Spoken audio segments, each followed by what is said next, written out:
Hi, ഞാനിന്ന് വന്നിരിക്കുന്നത് seaport എയർപോർട്ടിൻ്റെ എക്സ്റ്റൻഷൻ റോഡിൽ ഈ അടുത്ത് സ്റ്റാർട്ട് ചെയ്തിട്ടുള്ള ടീ കഫേ എന്ന് പറഞ്ഞിട്ടുള്ള കഫേയിലാണ്. വളരെയധികം ബഡ്ജറ്റ് ഫ്രണ്ട്ലി ആയിട്ടുള്ളൊരു കഫേയാണ് ടീ കഫേ.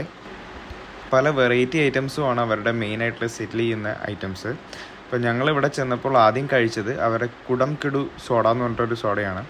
അതുകൂടാതെ പാഷൻ ഫ്രൂട്ടിൻ്റെ സോഡ കുടിച്ചിരുന്നു, പിന്നെ മുന്തിരി സോഡ കുടിച്ചിരുന്നു, ഉപ്പുമാങ്ങ സോഡ കുടിച്ചിരുന്നു. ഇതെല്ലാം വളരെ വെറൈറ്റിയും അതുപോലെ തന്നെ നല്ല ടേസ്റ്റും ഉള്ള ഐറ്റംസാണ്. കൂടാതെ സോഡ വെറൈറ്റികൾ പോലെ തന്നെ അവരവിടെ സെർവ് ചെയ്യുന്ന വേറൊരു വെറൈറ്റി ഐറ്റമാണ് പാനിപ്പൂരി ഷവർമ.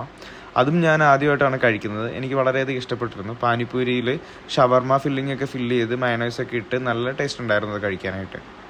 പിന്നെ ഞങ്ങൾ അവരുടെ അവൽ മിൽക്ക് കഴിച്ചിരുന്നു. വളരെയധികം എനിക്ക് ഇഷ്ടപ്പെട്ടിരുന്നു. കാരണം അതിൽ ഐസ്ക്രീമൊക്കെ ഫില്ല് ചെയ്തിട്ടാണ് അവർ അവൽ മിൽക്ക് തരുന്നത്. അതും 50 രൂപയ്ക്ക് അത്രയധികം ഐറ്റംസൊക്കെ ഫില്ല് ചെയ്തിട്ട് അടിപൊളിയായിരുന്നു അവർ സെർവ് ചെയ്തിരുന്നത്. അത് കഴിഞ്ഞ് ഞങ്ങൾ അവരുടെ ചുരണ്ടി ഐസും കഴിച്ചിരുന്നു. അതും ഞങ്ങൾക്ക് വളരെയധികം ഇഷ്ടപ്പെട്ടിട്ടുണ്ടായിരുന്നു. പ്രൈസ് വൈസ് വളരെ ചീപ്പാണെങ്കിലും പക്ഷേ ക്വാണ്ടിറ്റി വൈസ് വളരെ ഹെവി ആയിരുന്നു അവരുടെ എല്ലാ ഡ്രിങ്ക്സും. സീപോർട്ട് എയർപോർട്ട് റോഡിൻ്റെ വർക്ക് കഴിഞ്ഞ് കഴിഞ്ഞാൽ ഏകദേശം 1/2 കിലോമീറ്ററോളം ഉള്ളൂ തോഷിബ ജംഗ്ഷനിൽ നിന്ന് ഇങ്ങോട്ടേക്ക്. സ്ട്രൈറ്റ് ആയിട്ട് തന്നെ വരാവുന്ന ഒരു രീതിക്കാണ് റോഡിൻ്റെ കൺസ്ട്രക്ഷൻ. നിലവിൽ റോഡ് ഓപ്പൺ അല്ലാത്തതുകൊണ്ട് കുറേ ഉൾവഴികൾ കയറിയാലാണ് ഇവിടെ എത്താൻ പറ്റുക.